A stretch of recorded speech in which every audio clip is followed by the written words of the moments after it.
भी आज पढ़ने वाले हैं कि क्वेश्चंस में बोर्ड एग्जाम में एसिड बेसिस एंड सॉल्ट्स के क्वेश्चंस कैसे आते हैं, ठीक है। तो ये जो भी क्वेश्चंस है आप जो देख रहे हो ये बोर्ड एग्जाम के क्वेश्चंस है, ओके।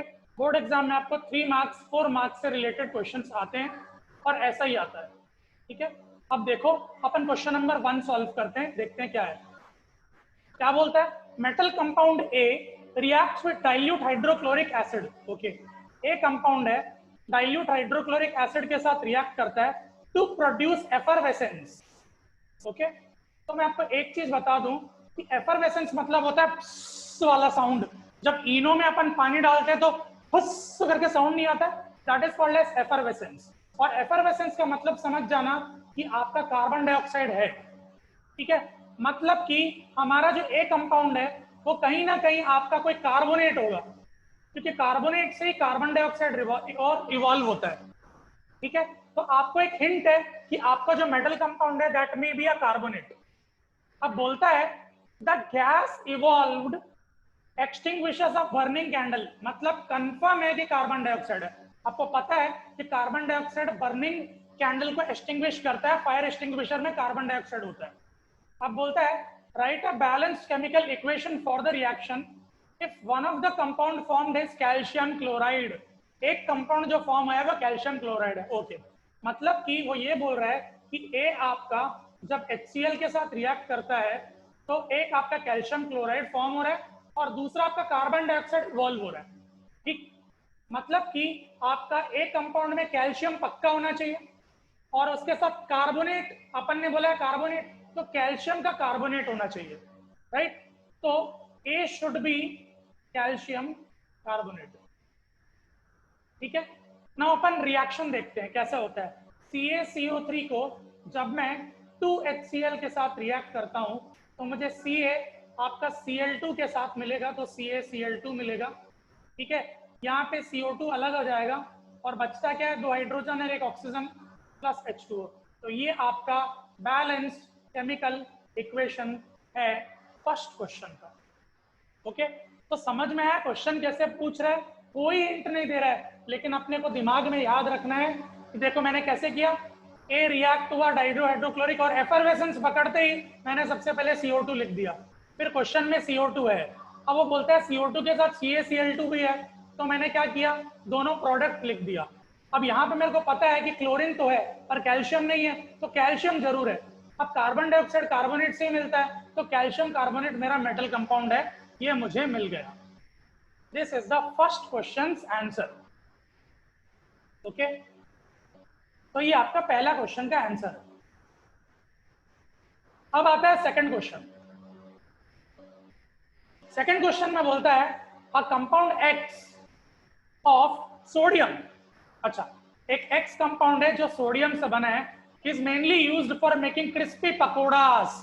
पकोड़े बनाने के लिए क्या यूज होता है, baking soda, baking soda use होता है, ओके। और बेकिंग सोडा का फॉर्मूला क्या है, सोडियम बाइकार्बोनेट या सोडियम हाइड्रोजन कार्बोनेट। तो हमें X कंपाउंड तो मिल गया, that is sodium hydrogen carbonate. It is also use for curing acidity in the stomach, exactly ये पक्का बेकिंग सोडा है, ठीक है। आइडेंटिफाई X हो गया। What is it's chemical formula, NaHCO3 chemical formula है और X आपका क्या है, that is sodium hydrogen carbonate, ये आपका कंपाउंड है, ठीक है। आप क्या बोलते हैं, state the reaction takes place it when it is heated during cooking.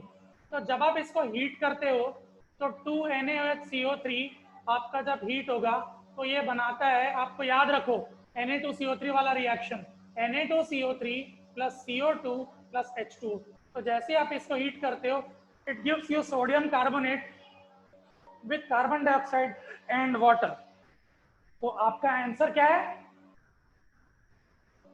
X is sodium hydrogen carbonate और ये आपका रिएक्शन है। तो रिएक्शन का आपका 1 नंबर, सोडियम हाइड्रोजन कार्बोनेट का 1 नंबर, बेकिंग सोडा का केमिकल फॉर्मूला बताने का 1 नंबर। टोटल 3 मार्क्स का ये क्वेश्चन है, ठीक है।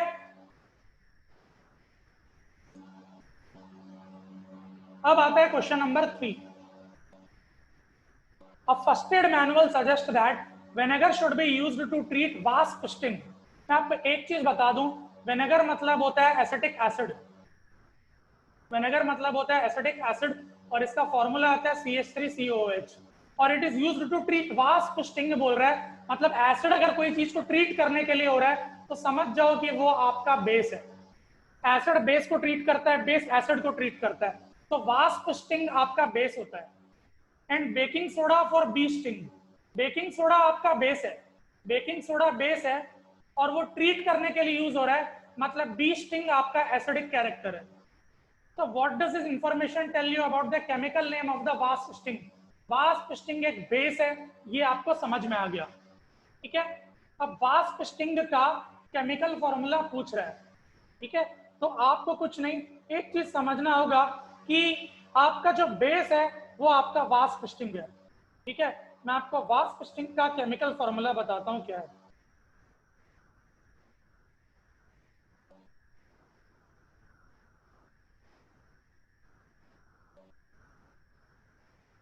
इसका केमिकल फॉर्मूला है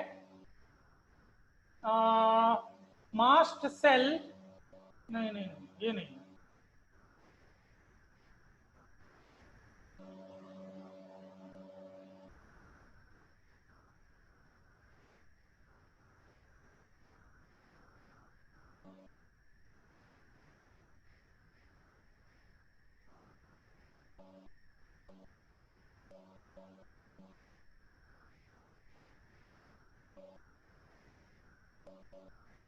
हाँ। तो ये बता रहा है वास्प स्टिंग एल्कलाइन है, वास्प स्टिंग में जो प्रेजेंट होता है उसको अपन बोलते हैं, याद रखो, that is called as MCDP, okay. Mast cell degranulation peptide, mast cell degranulation peptide, ठीक है। MCDP ये प्रेजेंट होता है। अब बोलता है if there were no baking soda in the house what other household substances would you treat as stings? अगर घर पे आपका बेकिंग सोडा प्रेजेंट नहीं है तो आपके पास क्या होना चाहिए?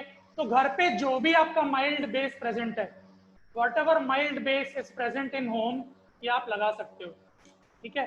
तो ये भी मैं आपको बता देता हूँ कि क्या माइल्ड बेस आपके घर पे प्रेजेंट होता है।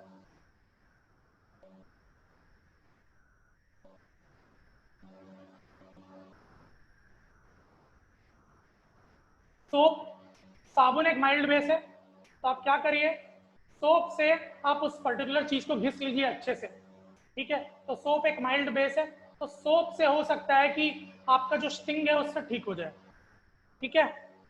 ये आपके लिए सॉल्यूशन था। इसको हो सकता है कि अगर स्कूल चालू होगा तो इसको क्लास में एक बार मैं डिस्कस करूंगा, तो उससे पहले मैं आपके लिए डिस्कस कर दिया, okay. So this was acids and bases. Today I have completed the acids and bases और नेक्स्ट क्लास में मेटल्स नॉन मेटल्स को स्टार्ट करने वाले हैं, ठीक है।